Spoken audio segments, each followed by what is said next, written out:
화가 나고 분노가 차오를 때 마음을 다스리는 부처님의 지혜를 알아봅니다. 살다 보면 누구나 화를 냅니다.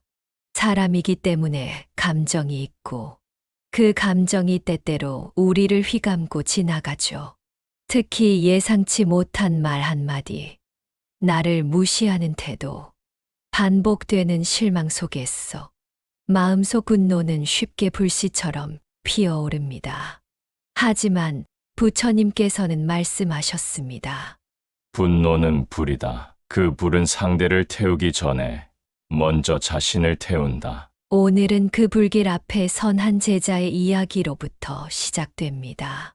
부처님 곁에서 마음의 평온을 배우려 했던 그 제자의 고백은 우리 모두가 살아가며 느끼는 감정 그대로였습니다.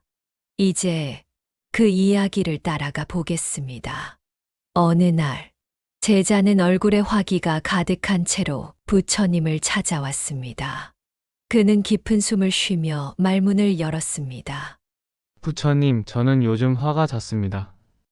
작은 일에도 짜증이 밀려오고 말 한마디에 분노가 터집니다. 화를 내고 나면 후회가 몰려오지만 다음엔 또 다시 반복되곤 합니다. 어떻게 하면 이 분노를 다스릴 수 있겠습니까? 부처님은 제자의 얼굴을 조용히 바라보시며 손을 가볍게 들어 질문하셨습니다. 한 가지 묻겠다. 내 앞에 컵이 있고 그 안에 흙탕물이 가득 차 있다면 그 물을 맑게 하려면 어떻게 해야 하겠느냐? 제자는 잠시 생각하다가 대답했습니다. 흙을 퍼내야 하지 않을까요? 그래야 물이 깨끗해지지 않을까요? 부처님은 고개를 천천히 저으셨습니다. 아니다. 흙을 퍼내려 하면 물은 더욱 더 흐려질 뿐이다. 오히려 그대로 두면 흙은 스스로 아래로 가라앉고 맑은 물은 위에 남게 되느니라. 마음도 그러하다. 제자는 부처님의 말을 듣고 고개를 끄덕였지만 마음속 의문은 쉽게 사라지지 않았습니다. 그렇다면 화가 날 때 아무것도 하지 말고 가만히 있으라는 뜻인가요? 그건 너무 어렵습니다. 그 순간은 마치 화산처럼 폭발할 것만 같거든요. 부처님은 조용히 웃으며 말씀하셨습니다. 너의 마음이 요동칠 때는 억지로 멈추려 하지 말고 먼저 그 요동을 있는 그대로 바라보아야 하느니라. 흙탕물이 가라앉듯 감정도 흐르면 가라앉으리. 억누르려 하지 마라. 흘러가게 두거라. 우리는 흔히 감정을 조절하려 애쓰지만 그럴수록 감정은 더 강하게 반응합니다. 분노는 불과 같고 동시에 바람과도 같아서 억지로 누르거나 잡으려 하면 더 크게 번지고 요동치죠. 부처님은 제자에게 또 다른 비유를 들려주셨습니다. 바람이 강하게 불면 강물은 일렁이고 나무잎은 흔들린다. 하지만 바람이 그치면 다시 고요함이 찾아오지 않느냐? 우리의 마음도 그러하다. 분노는 일시적인 바람일 뿐 그 바람을 따라 흔들리는 것이 아니라 그 바람이 지나가길 기다리는 것이 지혜이니라. 하지만 저는 그 순간을 참기 어렵습니다. 그 분노가 너무 커서 몸이 떨릴 정도로 올라옵니다. 그래서 숨을 바라보는 것이다. 숨이 거칠면 마음도 거칠고 숨이 고요하면 마음도 고요해지니 분노가 치밀 때는 말을 하지 말고 숨을 바라보아라. 그것이 첫 번째 수행이란다. 분노의 감정은 누구에게나 찾아옵니다. 하지만 그것을 어떻게 받아들이고 어떻게 흘려보내는지에 따라 삶의 질은 완전히 달라집니다. 부처님께서 제자에게 알려주신 화를 다스리는 실천의 3가지 방법은 다음과 같습니다.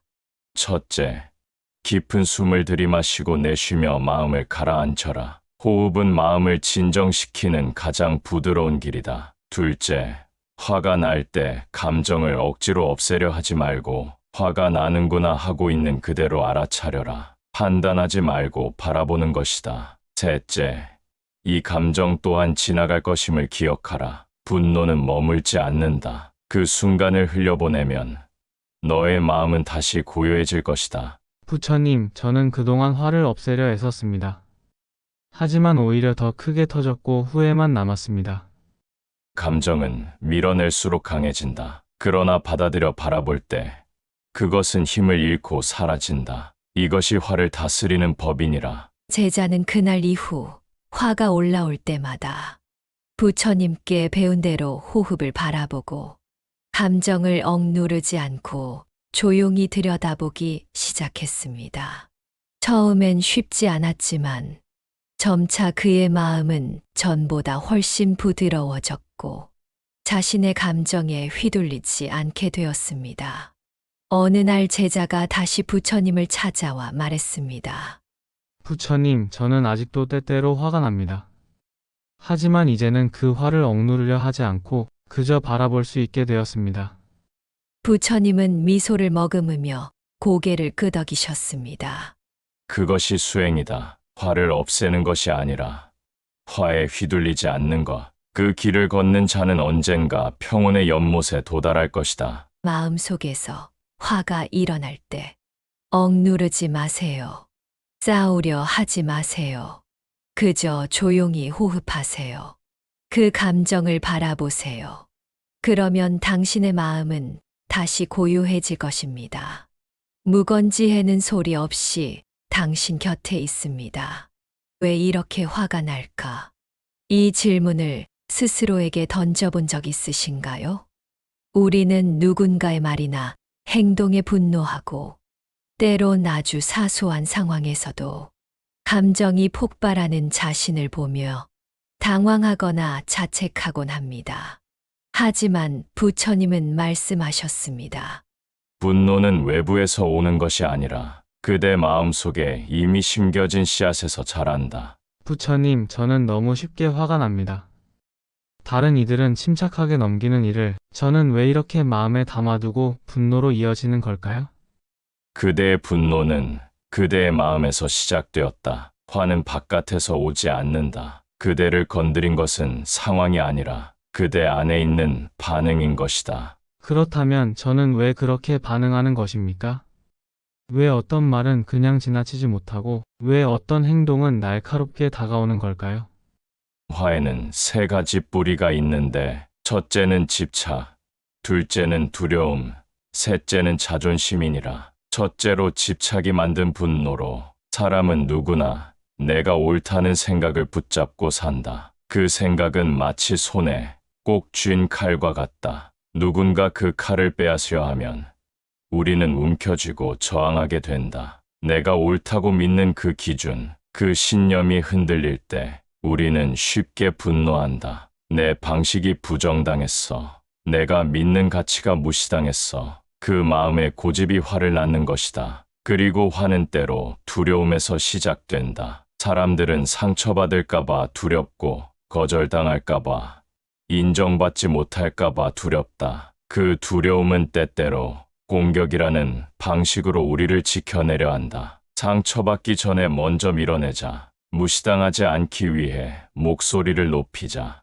이런 방어적 분노는 우리 마음을 지치게 만든다. 왜냐하면 본질은 나를 지키기 위한 절박함이기 때문이다. 그리고 가장 깊은 뿌리, 우리가 자주 마주하지 않는 자존심이라는 그림자란다. 나는 이런 취급을 받을 사람이 아닌데 저 사람이 감히 나한테 내가 얼마나 애썼는데 어떻게 저렇게 말할 수 있어? 이런 생각들 속에는 나라는 존재에 대한 기대가 숨어 있다. 그 기대가 부서질 때 우리는 화를 내는 것이지. 부처님, 저는 그 세 가지 모두가 제 안에 있는 것 같습니다. 그래서 더 슬퍼집니다. 저는 나쁜 사람일까요? 아니다. 그대는 나쁜 사람이 아니라 깨어있는 사람이니라. 자신 안에 분노의 뿌리를 보고 그 근원을 묻고 그것을 지켜보려는 마음은 이미 수행의 시작이니라. 우리는 화를 낼 수 있습니다. 문제는 화가 나는 것이 아니라 그 화를 어떻게 바라보느냐에 있습니다. 화는 나의 적이 아니라 내 마음의 경고등일지도 모릅니다. 마음 깊은 곳에서 말하고 싶은 무언가가 있는 것이지요. 그 소리를 듣는 순간 분노는 더 이상 우리를 삼키는 불이 아닌 우리를 돌아보게 하는 거울이 됩니다. 분노는 종종 예상치 못한 순간에 찾아옵니다. 누군가의 말투 하나, 내 노력을 알아주지 않는 반응 하나, 그 작은 틈새로 큰 감정이 밀려오지요. 가만히 들여다보면 그 분노의 뒤에는 늘 자존심이라는 그림자가 서 있습니다. 부처님, 저는 남들의 말에 상처를 받습니다. 누군가가 저를 무시하는 듯한 말을 하면 그 순간 얼굴이 화끈거리고 마음이 뒤틀립니다. 어떻게 하면 그런 말에 휘둘리지 않을 수 있을까요? 그대는 그 말에 휘둘린 것이 아니다. 그대가 자신을 바라보는 기준이 흔들렸기에 그 말이 칼이 된 것이다. 자신을 바라보는 기준이란 무엇입니까? 사람들은 저마다 이래야 한다는 자아의 형상을 만든다. 나는 이런 대접을 받아야 해. 나는 이런 말을 들으면 안 돼. 나는 이런 수준의 사람인데 왜 날 이렇게 다루지? 이런 생각이 깨지는 순간 우리는 자존심이라는 껍질에 금이 간 것처럼 느끼는데 그 틈을 통해 화가 들어오는 것이니라. 우리는 자존심을 자신을 지키는 힘이라 믿습니다. 그러나 때론 그 자존심이 가장 먼저 우리를 공격합니다. 왜 나는 저 말에 이렇게 예민할까? 왜 그 말이 그렇게 마음에 남을까? 왜 나는 자꾸 증명하려 드는 걸까? 그 모든 감정은 나는 이런 사람이어야 해라는 내면의 기준과 충돌할 때 발생합니다. 그렇다면 자존심을 없애야 합니까? 아니다. 자존심을 없애려 하지 말고 그 자존심을 지켜보라. 자존심은 불완전한 자아가 자신을 보호하려 드는 자연스러운 방어이니 그것을 미워하지 말고 오히려 지금 나를 지키려 애쓰고 있구나 하고 이해하라. 화는 때로 우리 내면의 외침입니다. 나는 인정받고 싶다. 나는 사랑받고 싶다. 나는 가치 있는 존재로 보이고 싶다. 그러나 이 외침은 말로 표현되지 못하고 화라는 형태로 드러납니다. 그렇기에 화를 억누르기보다 그 안에 담긴 목소리를 들어야 합니다. 부처님, 저는 이제 제 안의 자존심을 미워하지 않겠습니다.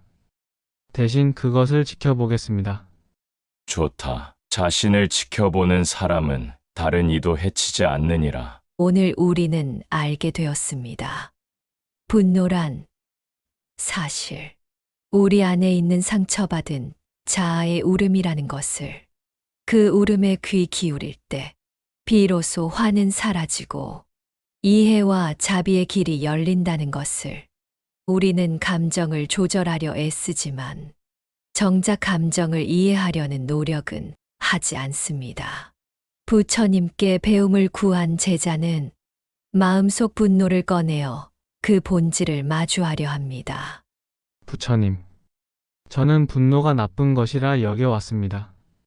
그래서 억누르려 했고 억누르지 못한 날은 스스로를 책망했습니다.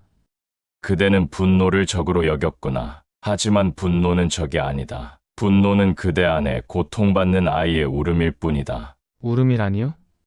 누군가의 말이 그대를 아프게 했을 때 그 감정은 나 아파요라고 말하고 싶었던 것이다. 분노는 억울함과 상처가 만든 감정의 외피이니 그 외피만 보지 말고 그 속의 목소리를 들어야 하느니라. 화가 치밀어 오를 때는 첫째, 멈추어야 한다. 멈춘다는 것은 말과 행동을 중단하는 것이다. 대답하지 말고 반응하지 마라. 그저 지금 내 안에 불이 일어났구나 하고 알아차리는 것, 그게 멈춤이다. 그 다음으로는 그저 바라보라. 화의 진짜 뿌리를 보라. 그 말이 왜 아팠는지, 그 상황에서 내가 지키고 싶었던 게 무엇인지 가만히 들여다보아라. 그것이 자존심이든 과거의 상처든 내면의 두려움이든 진짜 원인을 알게 되면 화는 스르르 녹아내린다. 그리고 이해하라. 상대의 말은 어쩌면 그 사람의 미성숙일 수 있다. 그 사람의 상처가 만든 말투일 수도 있다. 그대가 그를 이해할 때 분노는 사라지고 연민이 자란 것이니라. 하지만 부처님, 그 사람이 반복해서 나를 힘들게 한다면 어떻게 해야 합니까? 연민은 바보가 되는 것이 아니다. 화내지 않되 멀어질 줄도 알아야 한다. 자비는 때로 거리를 둠으로써 자신도 지키고 상대도 해치지 않게 하는 것이다. 이처럼 부처님의 가르침은 분노를 억누르는 것이 아니라 분노의 이면을 들여다보는 지혜입니다. 왜 화가 났는가를 묻는 그 순간부터 우리의 마음은 수행의 길 위에 서게 됩니다. 부처님께 배우는 지혜는 생각으로 그치는 것이 아닙니다. 우리 삶에 직접 적용되는 자비의 실천일 때 그 가르침은 진짜 내 것이 됩니다. 오늘 우리는 분노를 어떻게 다스리는지를 배웠습니다. 이제는 그것을 실제로 실천하는 일이 남았습니다. 부처님, 말씀을 따라가다 보니 마음이 한결 가라앉았습니다. 하지만 저는 여전히 두렵습니다. 내일 다시 누군가에게 상처받을까 두렵고 그때 또 화가 나면 오늘 배운 것을 잊어버릴까 두렵습니다. 괜찮다. 그 두려움조차 그대의 자비로 감싸 안아라. 자, 이제 그대에게 하나의 수행을 주겠노라. 하루를 마친 밤, 조용히 앉아 아래와 같이 마음을 살피라. 오늘 화가 났던 순간을 떠올리라. 그 상황에서 내 마음이 어떻게 반응했는지 바라보라. 그 감정의 뿌리를 살펴보라. 자존심이었는가? 두려움이었는가?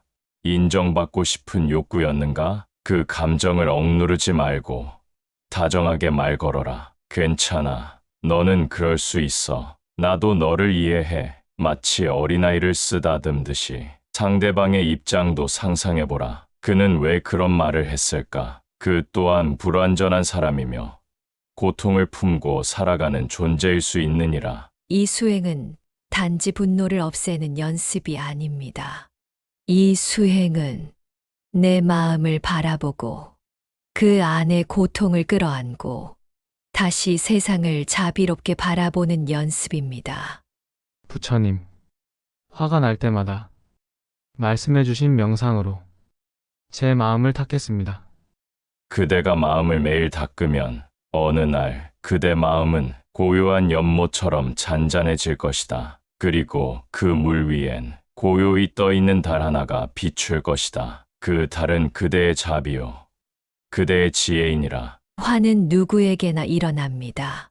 하지만 그 화를 어떻게 바라보느냐가 그 사람의 품격이 됩니다.